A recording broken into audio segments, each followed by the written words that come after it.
मुख्यमंत्री महोदय जी को, जो कि लोगों के दिलों में बसते हैं, सत्सम्मान उनके उद्बोधन हेतु दो पंक्तियों के साथ आमंत्रित करती हूं।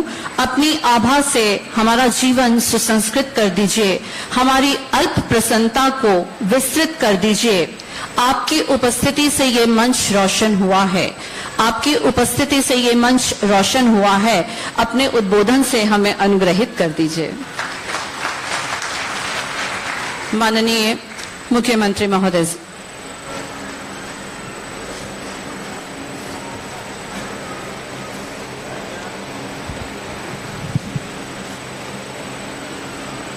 हेमचंद यादव विश्वविद्यालय प्रथम दीक्षांत समारोह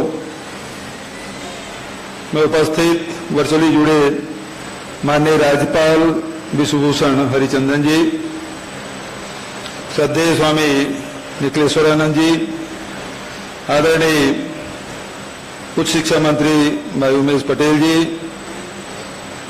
गृह मंत्री बड़े भैया ताम्रध्वज साहू जी, आदरणीय विजय बघेल जी, भाई अरुण वोरा जी, भाई देवेंद्र यादव जी, कुलपति श्रीमती अरुणा पलटा जी, पद्मश्री उषा बारले जी, भूपेन्द्र पुरी जी,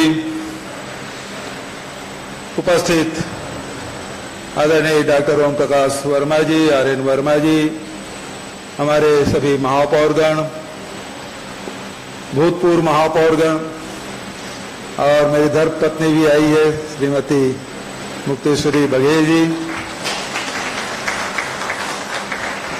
किसी भी शासकीय कार्यक्रम में मेरे शपथ ग्रहण में तो गई थी, उसके बाद ये पहला कार्यक्रम है जिसमें वो उपस्थित हुई है। हेमचंद यादव जी से हम लोगों का बहुत पुराना संबंध, साथ साथ हम लोग राजनीति की शुरुआत हम लोगों ने की, लेकिन बहुत ही अल्पायु में हम सबसे अलग हो गए। उनके नाम से विश्वविद्यालय भाई अरुण वोरा जी का बहुत प्रगाढ़ संबंध, दोनों तय करते थे कि इस समय विधानसभा किसको जाना है। तो जब अरुण भाई जाते थे तो हेमचंद यादव जी नहीं जाते थे, जब हेमचंद यादव जी जाते थे तो अरुण भाई नहीं जाते थे, क्योंकि दोनों एक दूसरे के खिलाफ लड़ते थे। तो कोई दो में से एक ही जीतेगा। तो भाई हेमचंद यादव जी बहुत ही सहज, सरल और ठेठ छत्तीसगढ़िया व्यक्तित्व के धनी, और ऐसे ही विश्वविद्यालय जिसका आज 8वां स्थापना दिवस और प्रथम दीक्षांत समारोह, आप सबको बहुत बहुत बधाई, शुभकामनाएं।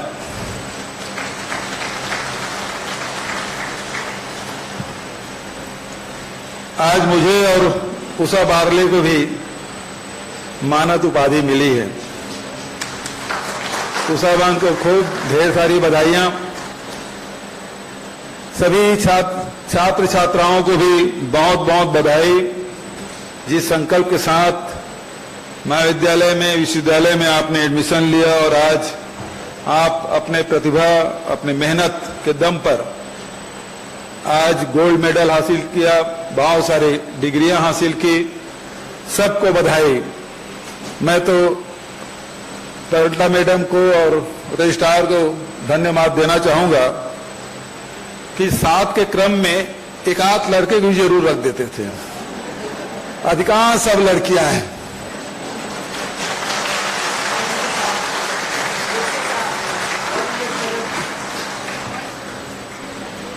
एक 107 लड़कियां हैं, 125 में, 130 में लो भला 23 जने लड़के हैं, 107 लड़कियां हैं। ये रेशियो है वो ठीक नहीं है, लड़कों के लिए बड़ा चुनौतीपूर्ण है। आदरणीय साथियों,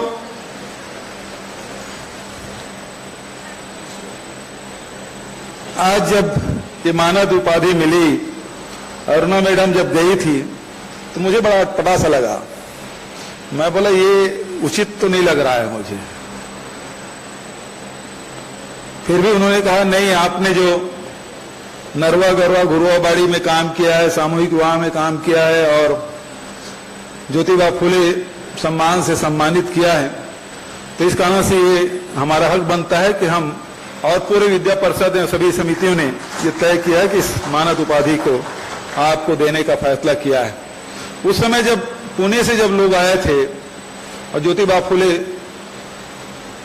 सम्मान से सम्मानित करने का फैसला किया, तब भी मैंने मना कर दिया था। फिर छगन भुजबल की फोन आया, आपको आना ही है, आपने जो काम किया है तो आपको ऐसा भी किसी ने नहीं किया है तो आपको आना ही होगा। मैंने कहा ठीक। तो आज जब आया हूं तो बहुत अच्छा लग रहा है, पूरा परिवार साथ में है, विशेष तो है ही, बच्चे लोग भी आए हैं। अक्सर होता ये है कि जब डिग्री मिलती है तो पालक लोग आते हैं। मुझे जब मानद उपाधि मिली है तो मेरे परिवार के और मेरे बच्चे लोग आए हैं।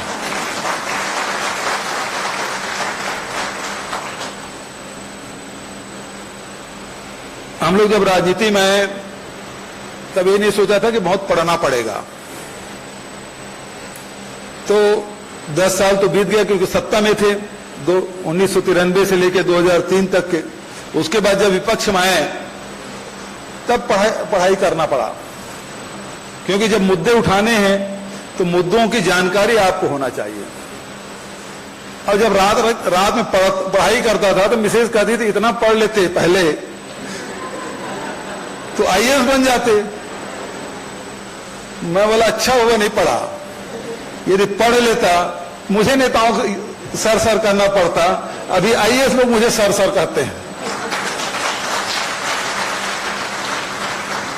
आपको पता नहीं होगा, अन्ना पलटा जी के बड़े भाई जो मुख्य सचिव के रूप में रिटायर हुए, विवेक भांड जी, हम लोग साइंस कॉलेज में थे। जब आईएएस की तैयारी कर रहे थे तो हम लोगों को बीएससी प्रीवियस में उन्होंने 1 साल पढ़ाया था। तो मुझे सर कहते हैं, मैं उनको सर कहता हूं। तो वो उस समय तब मुझे नहीं मालूम था उस पढ़ाई का कहीं न कहीं रिजल्ट मिलेगा। और उस समय ये भी नहीं सोचा था कि इतना पढ़ रहा हूं, रात भर जाग के पढ़ रहा हूं, समस्याओं को उठा रहा हूं विधानसभा में, प्रेस कॉन्फ्रेंस के माध्यम से। तब पता नहीं था कि मुझे ये डॉक्टरेट की उपाधि मिलेगी, लेकिन वो पढ़ाई काम आया और आज इस मुकाम में पहुंचा। इसलिए मैं आप सबको, खासकर विश्वविद्यालय परिवार को बहुत बहुत धन्यवाद देता हूं। लेकिन एक बात और आप सबसे, छात्र छात्राओं से शेयर करना चाहता हूं कि मेरा पीजी पूरा नहीं हुआ है। डॉक्टर ओम प्रकाश जी बैठे हैं, वही मेरा फॉर्म भर देते थे। फिर दूसरे साल में परीक्षा दिलाने नहीं गया, प्रीवियस तो कर लिया, फाइनल ईयर नहीं किया। लेकिन अब सोचता हूं कि पीजी कर लूं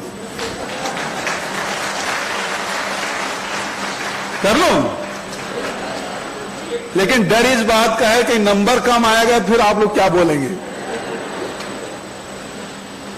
तो ये भी डर बना हुआ है। नंबर कम आया, मुख्यमंत्री परीक्षा दिलाने जाए तो अच्छी बात है, लेकिन यदि परीक्षा नंबर कम आए तो फिर मुश्किल होगी। ठीक है ना? बताओ क्या करना चाहिए? आवाज तो बिल्कुल नहीं आ रही, मिश्रित आवाज आ रही है। तो आदरणीय साथियों, इस प्रकार से खासकर आज जो पूरे देश में एक समस्या बनी है और पूरे वैश्विक समस्या है, जिसमें हमारे देश में खुले में जो मवेशी घूम रहे हैं, तो एक बड़ी समस्या है। और उसको ध्यान में रखते हुए अनेक सालों तक के हम लोग इसमें चिंतन किए कि आखिर इन जो खुले में जो मवेशी घूम रहे हैं उसका निदान क्या होगा, कैसे इसको रोका जा सकता है। एक आध बार तो आंदोलन भी हम लोगों ने किया, लेकिन उसकी समस्या का हल नहीं दिखाई दे रहा था। बहुत सारे साथियों से चर्चा कर रहे थे। आप सब जानते हैं ग्रामीण पृष्ठभूमि से बहुत सारे बच्चे हैं जो डिग्री हासिल किए, जिनको हमने अभी सम्मानित किया। मैं बात कर रहा था तो कोई पाटन से है, कोई अर्जुंदा से है, तो कोई धमदा क्षेत्र से, कोई माटरा से, तो अनेक गांवों से सब आए हैं, सब जानते हैं इस बात को। और सभी लोग इस ग्रामीण पृष्ठभूमि को समझते भी हैं। आप सब जानते हैं कि पहले कृषि के साथ साथ पशुपालन जुड़ा हुआ था। लेकिन जैसे जैसे आधुनिकीकरण हुआ, यांत्रिकीकरण हुआ, तो फिर पशु में केवल दूध देने वाले जानवर के महत्ता रह गया। बचत जो बैल है, बछड़ा है, इसके महत्व घटते गया, क्योंकि बैल की जरूरत नहीं, हल चलाना नहीं है, बेलन चलाना नहीं है। आज ट्रैक्टर आ गया, हार्वेस्टर आ गया, सारी मशीनें। तो ऐसे में इसको कैसे, इसका निदान क्या है? तो मैं साथियों से भी चर्चा करता था और इस मामले में मैं कुछ नाम भी लेना चाहूंगा, जिसमें विनोद वर्मा जी है, प्रदीप शर्मा जी हैं, रुचिर गर्ग जी हैं और एक दो साथी आजकल वो विदेश चले गए हैं। तो इन साथियों के साथ लगातार मैंने चर्चा की और इस निष्कर्ष में पहुंचे कि छत्तीसगढ़ की जो स्थिति है, वैश्विक समस्या है, इसका निदान हम लोग अपने स्तर पर क्या कर सकते हैं। और उस समय फिर हम लोगों ने इन सारे समस्याओं को, पेयजल की समस्या है, निस्तारी की समस्या है, सिंचाई की समस्या हो रही, पानी की कमी है और गंदगी भी फैली हुई है, आज कुपोषण का भी दौर चल रहा है। तो हम लोगों ने सारे समस्याओं को लेकर एक नारा दिया, छत्तीसगढ़ के चार चिन्हारी, नरवा गरवा घुरवा बारी। और उस दिशा में हम लोगों ने काम करना शुरू किया। 2 रुपये किलो में गोबर खरीदी शुरू किया और गौठान बनाना शुरू किया। 11,000 पंचायत में 10,000 से अधिक पंचायतों में आज हम लोगों ने गौठान बना लिया है। 5 से 10 एकड़ जमीन आरक्षित कर ली है। बिना लाइन आर्डर के, ताम्रध्वज भैया के पुलिस के डंडे के सहारा लिए बिना करीब 1.5 लाख एकड़ जमीन हमने सुरक्षित कर ली। और उसके साथ साथ गोबर खरीदी का काम शुरू किया। गोबर खरीद लिए तो उसको करेंगे क्या? आज की तारीख में लगभग 115 लाख क्विंटल गोबर की खरीदी हम लोगों ने कर ली है और इसकी राशि का 230 करोड़ रुपया गौपालकों खाते में चला भी गया। उसके बाद वर्मी कंपोस्ट बनाए, करीब 28 लाख क्विंटल वर्मी कंपोस्ट हमारा बन चुका है। खेतों में पहुंचाने का काम लगातार जारी है। अब केवल गौकाष्ठ और गमला और दिया ही नहीं बना रहे हैं, बल्कि गोबर से प्राकृतिक पेंट बना रहे हैं। गोबर अब केवल लीपने का काम नहीं, बल्कि दीवारों को पोताई करने का काम आ रहा है। सारे स्कूल और जितने भी हमारे सरकारी भवन हैं, उसकी पोताई इस प्राकृतिक पेंट से हम लोग करेंगे। और अभी तक के 50,000 लीटर प्राकृतिक पेंट बना चुके हैं, जो बड़ी कंपनियां बनाती है उसके मुकाबले में बहुत अच्छा है और 25 से 30% सस्ता भी है। तो और अभी जगदलपुर के डोंगा घाट में हमने गोबर से बिजली उत्पादन भी शुरू कर दिया है। तो अब केवल बड़े उद्योगपति बिजली नहीं बेचेंगे, उन्हीं का थर्मल पावर प्लांट नहीं होगा, हाइडल प्रोजेक्ट नहीं होगा, बल्कि हमारे गांव के जो समूह हैं, चाहे महिला समूह है, चाहे गौठान समिति के, ये लोग बिजली बेचने के काम भविष्य में करेंगे। उसका रेट भी हमने तय कर दिया, 9 रुपया प्रति यूनिट। तो इस प्रकार से एक अर्थव्यवस्था और सामाजिक स्वच्छता भी है, आर्थिक व्यवस्था में सुधार भी है और जो खुले में जो जानवर घूम रहे हैं उससे छुटकारा मैं समझता हूं कि अब करीब 30 से 40% इसमें कमी आई है। तो इस प्रकार से लगातार हम लोगों की कोशिश यही है कि, और उसके बाद जो दूसरा काम नरवा का, आज पानी की जो कमी है हमारे छत्तीसगढ़, हमारे बहुत सारे विद्यार्थी हैं जो जानते हो भूगोल के विद्यार्थी, हिमालय की तराई के बाद सबसे ज्यादा नाला कहीं है तो वो छत्तीसगढ़ में है। हिमालय तराई में बहुत मिलेगा आपको, जितने हिमालयन रेंज है उसमें खूब नाले मिलेंगे, लेकिन उसके बाद सबसे ज्यादा नाला कहीं है तो हमारे छत्तीसगढ़ में 30,000 नाले हैं और उसमें से 13,000 नाले की चिन्हांकित करके हम लोगों ने वाटर रिचार्जिंग का काम किया। तो जिन नालों में हम लोग वाटर रिचार्जिंग किया है वो 7 सेंटीमीटर से लेकर 70 सेंटीमीटर तक के वाटर लेवल अप हुआ है। तो बड़ा काम हुआ है। बहुत सारे जो खासकर आदिवासी अंचलों में जहां नालों में हम लोगों ने वाटर रिचार्जिंग किया है, उन गांव के नालों के किनारे किनारे हरियाली भी आई और उसके साथ साथ इकोसिस्टम में भी बड़ा सुधार। एक गांव में गया था मरवाही विधानसभा के, वहां गांव वालों से पूछा ये नाला हम ट्रीटमेंट किए, फायदा क्या हुआ? उसे फायदा हमको पेयजल के लिए तो हुआ है, खेती किसानी के लिए फायदा हुआ है। फिर मैंने पूछा और क्या फायदा हुआ है? आप देख रहे हो सामने में जो पेड़ है उसमें खूब मधुमक्खियां हैं और मधुमक्खी के साथ अब भालू भी आने लगे। तो इस प्रकार से जो इकोसिस्टम भी में जो हम लोगों ने काम किया है उसका बड़ा लाभ आने वाले वर्षों मिलेगा। कोई 1-2 दिन में दिखने वाली चीज नहीं वाटर रिचार्जिंग का, कुछ साल लगेंगे लेकिन उसका लाभ जरूर मिलेगा। तो इस प्रकार से ये काम हो रहा है और ये साइलेंट कर सकते हैं आप, और निश्चित रूप से आने वाले दिनों में इसका लाभ मिलेगा। आदरणीय साथियों, बहुत ज्यादा देर नहीं बोलूंगा। हमारे राज्यपाल महोदय ट्रिपल आईटी के कार्यक्रम में भी हम लोग साथ में थे, वर्चुअली जुड़े थे, अभी भी जुड़े हुए हैं। मैं उनके भी समय का ध्यान में रखते हुए पलटा मैडम ने कुछ मांग की है और आया हूं यहाँ विश्वविद्यालय में, कुछ दे के ना जाऊं तो अच्छा नहीं है। मैं समझता हूं कि उन्होंने सबसे ज्यादा जोर ऑडिटोरियम के लिए दिया है।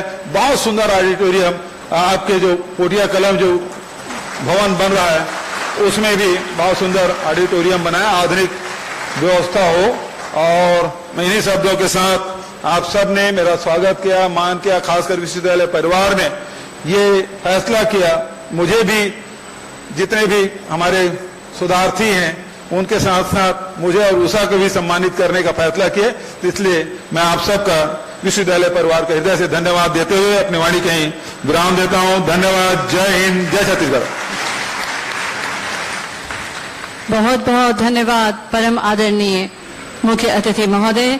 आपने जिस सहजता और सरलता से अपनी बात हम सभी के समक्ष रखी है, इतने उच्च पद पर आसीन होने के बावजूद वो हम सभी के लिए अनुकरणीय है। इस मंच के माध्यम से हम आपका आभार व्यक्त करते हैं। खासतौर पर आपने जो उद्घोषणा की है, हमारी मांग आपने जो पूरी की है, उसके लिए हृदय की गहराइयों से हम आपका आभार प्रकट करते हैं। हमारी सालों की कामना आज पूरी हो रही है। पुनः एक बार आपका इस मंच के माध्यम से इसके लिए हम आभार व्यक्त करते हैं।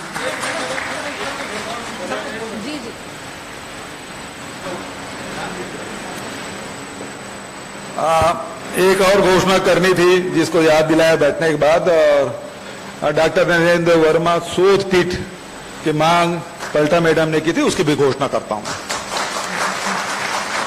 बहुत बहुत धन्यवाद मुख्यमंत्री महोदय।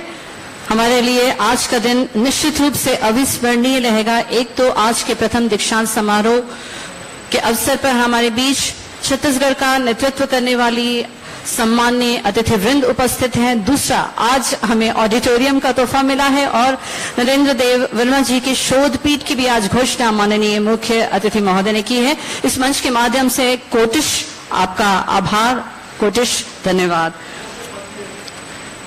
कार्यक्रम में आगे चलते हुए ये हमारे लिए सौभाग्य है कि महामहिम राज्यपाल हमारे कुलाधिपति महोदय ऑनलाइन मोड में इस कार्यक्रम में शुरू से ही हमारे साथ जुड़े हुए हैं और वे हमें आशीर्वाद देने हेतु ऑनलाइन मोड पर ही अपना अध्यक्षीय उद्बोधन प्रस्तुत करेंगे।